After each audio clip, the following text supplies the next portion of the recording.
Hello friends, स्वागत है आप सभी का सी बिविकल आर्ट्स क्लासेस में। दोस्तों, आज के इस वीडियो में शिक्षा शास्त्र के जो बहुविकल्पीय सवाल पूछे जाते हैं पूरा मैंने अच्छे से सेलेक्ट कर लिया है। और जो मैंने क्वेश्चन सेलेक्ट किया है वो काफ़ी ज़्यादा मोस्ट इंपॉर्टेंट है। मैंने उन्हीं क्वेश्चनों को सेलेक्ट किया है दोस्तों जो पिछले सालों में पूछे जा रहे हैं और प्रीवियस ईयर में जो है अलग अलग सेटों में पूछे गए हैं। आगे भी पूछे जाने की बिल्कुल संभावना है। तो चलिए शुरुआत करते हैं। जो भी क्वेश्चन आएगा सबसे ज़्यादा मोस्ट इंपॉर्टेंट क्वेश्चन होगा। एक मैराथन वीडियो होने वाला है। इसके बाद आपको कहीं देखने की जरूरत नहीं पड़ेगी, पूरा बहुविकल्पीय क्वेश्चन आपका यहाँ पे कवर हो जाएगा। चलिए शुरुआत करते हैं। सबसे पहला क्वेश्चन आपके सामने यहाँ पे बहुविकल्पीय सवाल का देख सकते हैं।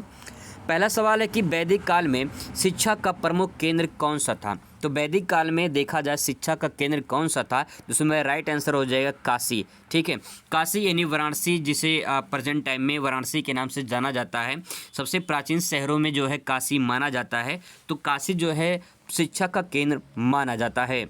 अगला सवाल देखिए, वैदिक काल में उपनयन संस्कार क्या जो है कब होता था। तो वैदिक काल में उपनयन संस्कार जो है कब होता था, तो यहाँ पे ध्यान रखेंगे पहला आंसर इसमें सही होगा, शिक्षा के समय। शिक्षा के समय जो है उपनयन संस्कार जो है होता था।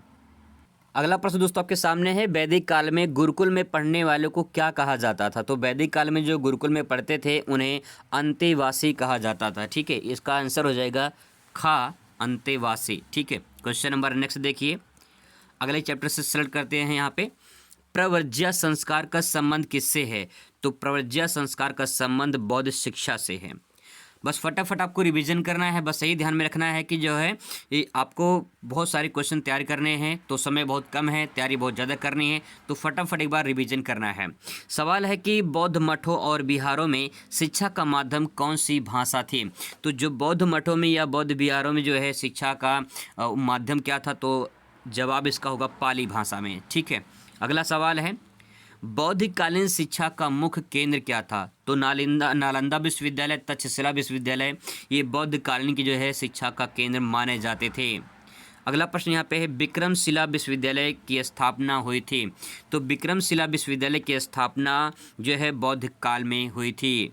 क्वेश्चन नंबर अगले चैप्टर से देखिए, मध्यकालीन भारतीय शिक्षा की संस्थाएं थी। तो मध्यकालीन भारतीय शिक्षा में देखा जाए, देखिए वैदिक काल में तो हम जो है बौद्ध काल में चले जाते हैं, मध्यकाल में हम जो है मुस्लिम काल में चले जाते हैं, तो यहाँ पे मदरसे और मकतब जो है यहाँ पे शिक्षा जो है मिलती थी।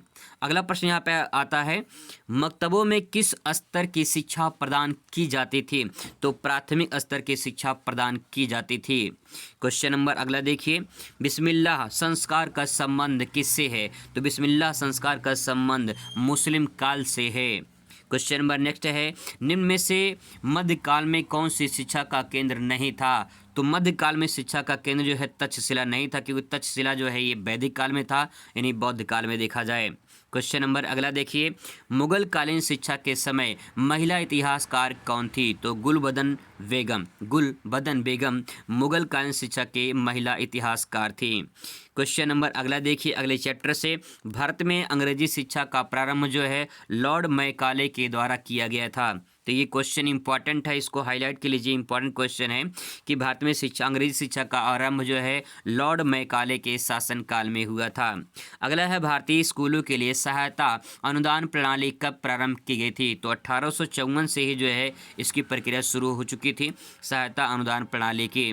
क्वेश्चन नंबर नेक्स्ट है, भारत में आधुनिक विश्वविद्यालय की स्थापना को सुझाव दिया गया। तो इसका जवाब हो जाएगा 1854 में वुड की घोषणा पत्र द्वारा। विश्वविद्यालय की स्थापना की जो बात कही गई है वो 1854 वुड की जो है घोषणा पत्र थी, उसी में जो है कहा गया है। क्वेश्चन अगला चैप्टर से अगला देखिए, सर्व शिक्षा अभियान इंपॉर्टेंट है, देख लीजिए अच्छे से, क्योंकि ये क्वेश्चन कई बार रिपीट हुआ है। सर्व शिक्षा अभियान संबंधित है तो निम्न और उच्च प्राथमिक शिक्षा से संबंधित है। और जो है ये 5वीं पंचवर्षीय योजना में 1997 से 2000 के बीच में जो है इसकी शुरुआत हुई थी। तो यहाँ पे 9वीं पंचवर्षीय योजना है। इस प्रकार से भी सवाल पूछा जा सकता है। अगला सवाल है कि SSA यानी सर्व शिक्षा अभियान का प्रारंभ जो है 2001 में हुई थी। कब हुई थी? 2001 में। इम्पॉर्टेंट प्रश्न है, इसको अच्छे से ध्यान रखेंगे। अगला है, भारत में राष्ट्रीय साक्षरता मिशन की स्थापना कब हुई थी? 1988 1988 में इसकी स्थापना हुई थी। राष्ट्रीय शिक्षा मिशन की स्थापना की दोस्तों बात करें तो 1986 से 1988 के बीच में आती है डेट इसकी, लेकिन 1986 में करेक्ट आंसर हो जाएगा। अगला प्रश्न यहाँ पे कि सर्व शिक्षा जो है शिक्षा का अधिकार विधेयक पारित हुआ था, तो शिक्षा का जो अधिकार विधेयक था ये कब पारित हुआ था, तो जवाब इसका 2009 हो जाएगा। क्वेश्चन अगला यहाँ पे देखिए थोड़ा सा तिरछा हो गया है। राष्ट्रीय शिक्षा नीति 1986 में प्रत्येक जिले में कौन सा विद्यालय स्थापित करने की बात कही गई है, तो नवोदय विद्यालय जो है। राष्ट्रीय शिक्षा नीति 1986 में जब आया था तो इस टाइम पे नवोदय विद्यालय की स्थापना की बात कही गई है। क्वेश्चन नंबर अगला देखिए, किस आयोग ने ग्रामीण विश्वविद्यालय की स्थापना का सिफारिश की है, तो राधाकृष्ण ने। यानी जो ग्रामीण में विश्वविद्यालय खोलने की बात कही गई है, राधाकृष्ण मिशन आया था, कमीशन आया था, उसी में जो है इसकी स्थापना की बात कही गई है। कोठारी आयोग इम्पॉर्टेंट है, इसको भी देख लीजिए अच्छे से। कोठारी आयोग का गठन कब किया गया था, तो ध्यान रखेंगे 1964 में। 1964 में। अगर मैं आपको छोटा सा यहाँ पे ट्रिक बता दूँ तो यहाँ पे आप ध्यान रखेंगे, अच्छा जब भी खाइए तो अच्छा अचार खाइए, ठीक है, जब भी खाइए तो अच्छा अचार खाइए। ध्यान रखेंगे अच्छा अचार में देखिए, अच्छा में छा निकल रहा है, अचार में 4 निकल रहा है, ठीक है, तो 1900 क्या हो जाएगा, 64 हो जाएगा, 1964। कोठारी आयोग में 1964 के जो है इसमें गठन किया गया था। अगला चैप्टर देखिए, अगले क्वेश्चन यहाँ पे श्रीमती एनी बेसेंट कौन थी। ये सवाल बहुविकल्पीय में भी पूछा गया है कि श्रीमती एनी बेसेंट कौन थी। इसका जवाब हो जाएगा एक आयरिश महिला थी। अगला देखिए, बनारस में सेंट्रल हिंदू कॉलेज की स्थापना किसने की थी, तो श्रीमती एनी बेसेंट ने जो है सेंट्रल हिंदू कॉलेज की स्थापना की थी। अगला सवाल दोस्तों आपके सामने यहाँ पे अगले चैप्टर से आ चुका है। क्वेश्चन नंबर देखिए, गांधी जी किस भाषा को शिक्षा के माध्यम बनाने का पक्ष में थे, तो मातृभाषा। गांधी जी चाहते थे कि अगर बच्चों को शिक्षा दिया जाए, उनकी मातृभाषा में शिक्षा दिया जाए ताकि वो आसानी से बातों को समझ पाएं। अगला क्वेश्चन यहाँ पे देखिए, इंग्लैंड में अपनी पढ़ाई पूर्ण करने के पश्चात गांधी जी सर्वप्रथम किस पेशे से जुड़े थे, तो उन्होंने लॉ की पढ़ाई की थी, फिर इसके बाद जो है कानून की जो है उन्होंने कानून के पेशे से जुड़ गए। निम्नलिखित में से कौन एक गांधी जी की शिक्षा योजना नहीं है, तो नई तालीम जो है इसमें राइट आंसर हो जाएगा। ये गांधी जी की शिक्षा का योजना नहीं है। बाकी बेसिक शिक्षा और वर्धा योजना और हस्तशिल्प शिक्षा जो है ये इससे संबंधित है। क्वेश्चन नंबर अगला चैप्टर से अगला देखिए, सारे चैप्टर से दोस्तों इंपॉर्टेंट क्वेश्चन मैंने सेलेक्ट किए हैं ताकि आपको जो है सारे चैप्टर से क्वेश्चन मिल जाए और आपका जो है वो विकल्प क्वेश्चन इसी में कवर हो जाए। एक मैराथन वीडियो है तो आपको सभी को जो है सारे क्वेश्चन का आंसर यहाँ पे मिल जाएगा और इसी में से आपके बोर्ड पेपर में देखने को भी मिलेगा। अगला सवाल है कि टैगोर द्वारा स्थापित संस्था का नाम क्या, तो शांति निकेतन, आपने नाम सुना होगा शांति निकेतन का, ये टैगोर द्वारा स्थापित संस्था का नाम है। अगला प्रश्न है कि शांति निकेतन की संस्था किसने बनाई थी, तो जवाब हो जाएगा टैगोर ने। क्वेश्चन को सिर्फ घुमा दिया है, बस आपको समझना कि इसका आंसर क्या होगा। अगला सवाल यहाँ पे है, सवाल है कि बनारस हिंदू विश्वविद्यालय की स्थापना किसने की थी, तो पंडित मदन मोहन मालवीय ने जो है बनारस हिंदू जिसे बीएचयू के नाम से जाना जाता है इसकी स्थापना इन्होंने की थी। अगला प्रश्न है कि मदन मोहन मालवीय ने किस विद्यालय की स्थापना की थी, क्वेश्चन घुमा दिया है, बनारस हिंदू विश्वविद्यालय, यानी इसे शॉर्ट फॉर्म में बीएचयू के नाम से जाना जाता है। क्वेश्चन नंबर 5वां देखिए, मालवीय जी की किस भाषा को शिक्षा के माध्यम बनाना चाहते थे, तो हिंदी भाषा को जो है ये शिक्षा का माध्यम बनाना चाहते थे। क्वेश्चन नंबर अगला देखिए, पर्यावरण शिक्षा संबंधित है। पर्यावरण का जनजीवन से कैसा संबंध है, पर्यावरण का जनजीवन से घनिष्ठ संबंध है क्योंकि बिना एनवायरनमेंट के जीवन संभव नहीं है। अगला प्रश्न दोस्तों आपके सामने है कि प्रदूषण की समस्या का मुकाबला करने के लिए जो सर्वाधिक उपयोगी सिद्ध हो सकता है वो क्या है, तो वो है पर्यावरण शिक्षा। पर्यावरण के बारे में जागरूकता बताई जाए, लोगों को बताया जाए कि पर्यावरण से कितना दूषित हो सकता है ताकि जो है उसको लोग नुकसान ना पहुंचाएं, क्योंकि हमारा एनवायरनमेंट अगर स्वच्छ रहेगा तो हम भी जो है स्वस्थ रहेंगे। अगला प्रश्न है, कैंसर रोग किस प्रदूषण का परिणाम है, तो जो कैंसर रोग होता है ये रेडियोधर्मी पदार्थ होते हैं, उन्हीं से कारण जो है कैंसर रोग उत्पन्न होते हैं। अगला प्रश्न दोस्तों यहाँ पे है कि हमारे देश में पर्यावरण सुरक्षा अधिनियम कब पारित किया गया, तो ये इंपॉर्टेंट है, इसको भी देख लीजिए। पर्यावरण सुरक्षा अधिनियम जो है 1986 में आया था। सवाल नंबर अगला देखिए, भारत में पर्यावरण विभाग की स्थापना कब की गई थी, तो 1 नंबर 1980 में पर्यावरण विभाग की स्थापना की गई थी। ये क्वेश्चन इंपॉर्टेंट है कि पर्यावरण दिवस कब मनाया जाता है, तो सभी को पता होगा 5 जून को विश्व पर्यावरण दिवस के रूप में मनाया जाता है, ताकि जो है लोगों को पता चल सके कि पर्यावरण को कितना सुरक्षित करना जरूरी है। अगला सवाल दोस्तों प्राकृतिक आपदा से है। निम्न में से कौन सी प्राकृतिक आपदा है, तो आग, सूखा, बाढ़, ये सब प्राकृतिक आपदा हैं। ये सभी इसमें करेक्ट आंसर हो जाएगा। आपकी जानकारी के मुताबिक बता दें कि थोड़ा सा ट्रिक है यहाँ पे, जब किसी भी बहुविकल्पीय प्रश्न का ऑप्शन डी वाला ऑप्शन ये सभी दिखाई दे तो 99% जो है वो सही माना जाता है। एक ही परसेंट कभी कभी मिस्टेक हो जाता है, लेकिन जो है डी वाला ऑप्शन जो है ये सभी अगर होता है तो करेक्ट हो जाता है। आगे देखिए बाढ़ का कारण क्या है, तो यहाँ पे बाढ़ का कारण में ये सभी इसका करेक्ट आंसर हो जाएगा। सवाल अगला देखिए भूकंप की तीव्रता मापने का पैमाना क्या है, तो भूकंप की तीव्रता मापने का पैमाना है रिक्टर स्केल पे मापा जाता है, और जो जिस यंत्र से नापा जाता है उसका नाम है सिस्मोग्राफ।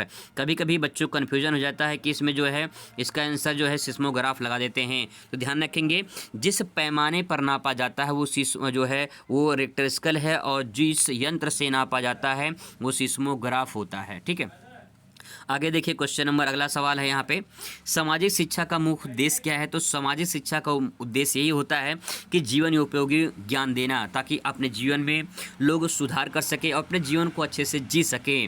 अगला प्रश्न यहाँ पे है कि अखिल भारतीय प्रौढ़ शिक्षा परिषद की स्थापना कब की गई थी, तो इसका जवाब होगा 1939 में 1939 में इसकी स्थापना की गई थी।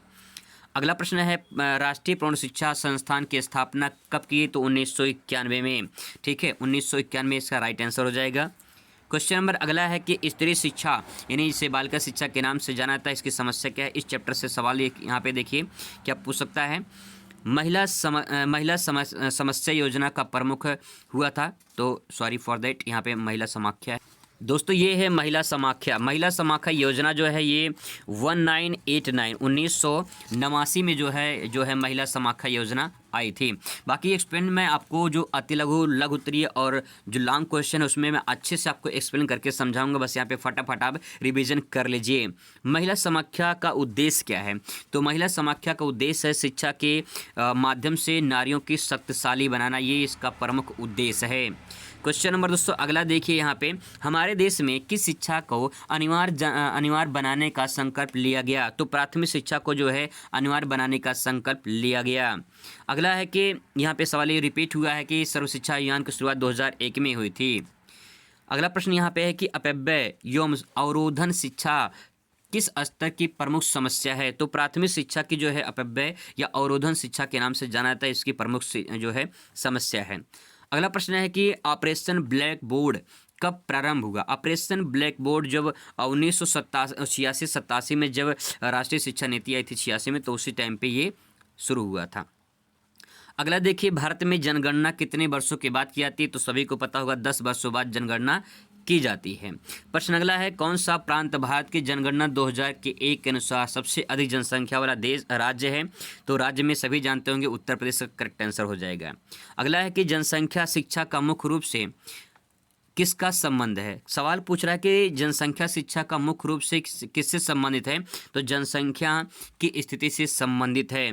विश्व जनसंख्या दिवस काफ़ी मोस्ट इम्पॉर्टेंट है। ठीक है, ध्यान रखेंगे 11 जुलाई से जो है 11 जुलाई को जो है विश्व जनसंख्या दिवस रूप में मनाया जाता है। अगला प्रश्न यहाँ पे है कि व्यवहार के अर्जन में प्रगति करने की प्रक्रिया सीखना है, ये कथन किसका है, तो ये कथन स्किनर का है। ध्यान रखेंगे अगर आपका स्किन सही है, ठीक है, अगर आपका स्किन सही है तो व्यवहार भी आपका अच्छा होगा, तो स्किनर से आप ध्यान रखेंगे व्यवहार के अर्जन में प्रगति करने की प्रतिक्रिया सीखना क्या कहलाता है, जो कहलाता है ये सीखना कहलाता है। ये किसने कहा है, स्किनर ने कहा है। अगला प्रश्न यहाँ पे है कि इस सीखने के नियमों के प्रतिपादक कौन है, तो सीखने के नियमों के जो प्रतिपादक वो थॉर्नडाइक हैं। क्वेश्चन नंबर अगला देखिए अधिगम के प्रयास और मूल सिद्धांतों के प्रतिपादक कौन है, थॉर्नडाइक, इसका राइट आंसर हो जाएगा। क्वेश्चन नंबर अगला देखिए यहाँ पे यहाँ पे थोड़ा सा मिस्टेक हो गया, ये थोड़ा सा मिट गया है। तो इस क्वेश्चन का जो है आंसर जो है कोहलर होगा, लेकिन यहाँ पे थोड़ा सा जनदृष्टि या फिर जो है सूझ द्वारा सीखने का सिद्धांत किसने दिया है, तो कोहलर ने दिया है। ठीक है, सूझ द्वारा सीखने का सिद्धांत किसने दिया है, इसका राइट आंसर कोहलर हो जाएगा। अगला प्रश्न है सीखने की उद्दीपन अनुक्रिया सिद्धांत किसने दिया है, तो थॉर्नडाइक ने दिया है। इसके बारे में जो है व्याख्या करेंगे, लॉन्ग क्वेश्चन पूछा जाता है एग्जाम में, उसको हम लोग चर्चा करेंगे। पहले यहाँ पे बहुविकल्पीय क्वेश्चन कवर कर लेते हैं।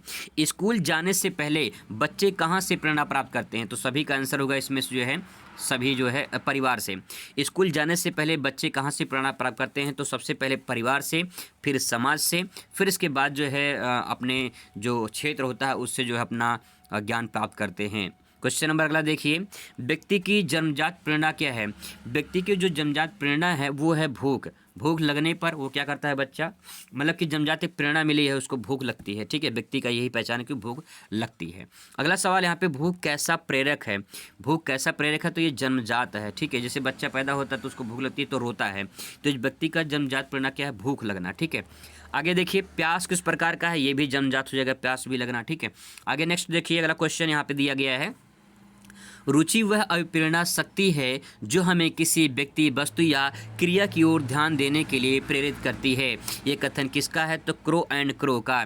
ठीक है, देखिए क्रो एंड क्रो, ध्यान रखेंगे दो, यहाँ पे दो नाम है, यहाँ पे क्रो एंड क्रो, ये पति पत्नी का नाम है। ठीक है, क्रो एंड क्रो लास्ट का नाम दिया है, क्रो एंड क्रो पति पत्नी का नाम है, तो इसका राइट आंसर हो जाएगा। क्वेश्चन नंबर अगला देखिए, रुचि क्या है। रुचि एक प्रेरक शक्ति है। ठीक है, रुचि एक क्या है, प्रेरक शक्ति है। अगला सवाल देखिए, अवधान या ध्यान, अवधान या ध्यान की विशेषता क्या है, ये सभी इसमें करेक्ट आंसर हो जाएगा। क्वेश्चन नंबर अगला देखिए, विद्यालय में दिए जाने वाले पुरस्कारों के उद्देश्य क्या होते हैं, तो ये सभी इसमें करेक्ट आंसर हो जाएगा। ठीक है, निम्नलिखित में से कौन सा अमूर्त पुरस्कार है। अमूर्त का मतलब होता है जो दिखाई ना दे, प्रशंसा। अगर आप किसी की प्रशंसा करते हैं तो दिखाई नहीं देती है। ठीक है, अगला सवाल यहाँ पे है, क्वेश्चन नंबर अगला देखिए, बालक को चाटा मारना निम्नलिखित में से किस प्रकार का दंड है, तो ये शारीरिक दंड है, क्योंकि चाटा मारेंगे तो कौन सा दंड होगा, शारीरिक दंड होगा। छात्रों पर अर्थदंड लगाना किस प्रकार का दंड कहलाता है, तो ये आर्थिक दंड कहलाता है, क्योंकि अर्थदंड से धन से संबंधित होता है। अगला प्रश्न देखिए, क्वेश्चन नंबर अगला है, निम्नलिखित में से कौन सा मानसिक रूप से स्वस्थ व्यक्ति का लक्षण है, तो ये सभी इसमें करेक्ट आंसर हो जाएगा। जो ट्रिक मैंने बताया था उसको ध्यान रखेंगे। निम्नलिखित में से कौन सा मानसिक अस्वस्थता का कारण है, तो इसमें राइट आंसर ए सभी हो जाएगा। अगला प्रश्न है, निम्नलिखित में से कौन सा मानसिक अस्वस्थता का कारण नहीं है। यहाँ पूछा है कारण है, यहाँ पूछा है नहीं है, तो इसमें राइट आंसर निद्रा हो जाएगा, ये अस्वस्थता कारण नहीं है। अगला प्रश्न यहाँ पे देखिए, मानसिक स्वास्थ्य विज्ञान का उद्देश्य क्या है, तो मानसिक रोग का उपचार करना, ये इसका जो है विज्ञान का उद्देश्य हो जाएगा। क्वेश्चन नंबर अगला देखिए, व्यक्तित्व की धारणा को माना जाता है, जो व्यक्तित्व होता है उसको धारणा को क्या माना जाता है, मन शारीरिक जो है, इसमें राइट आंसर हो जाएगा।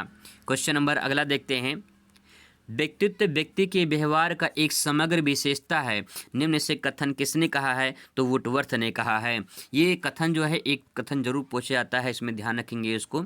बुद्धि सीखने की योग्यता है, ये परिभाषा किसकी है, तो बकिंघम की परिभाषा है कि बुद्धि जो है ये सीखने की योग्यता रखती है। अगला प्रश्न है, बुद्धि कार्य करने की एक विधि है। बुद्धि कार्य करने की विधि है, किसने कहा है, तो ये वुडवर्थ ने भी इसको भी कहा है। क्वेश्चन नंबर अगला देखिए, इंपॉर्टेंट क्वेश्चन है, बुद्धि लब्धि का सूत्र पूछा जाता है। बुद्धि लब्धि ज्ञात करने का सूत्र क्या है, तो मानसिक आयु बटे वास्तविक आयु गुणे 100 होता है, इसमें राइट आंसर हो जाएगा आपका।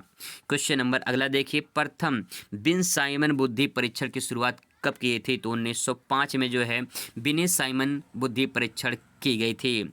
अगला प्रश्न यहाँ पे है, समान बुद्धि का बालक जो होता है उसकी बुद्धि लब्धि कितनी होती है, तो 90 से 110 इसका राइट आंसर हो जाएगा।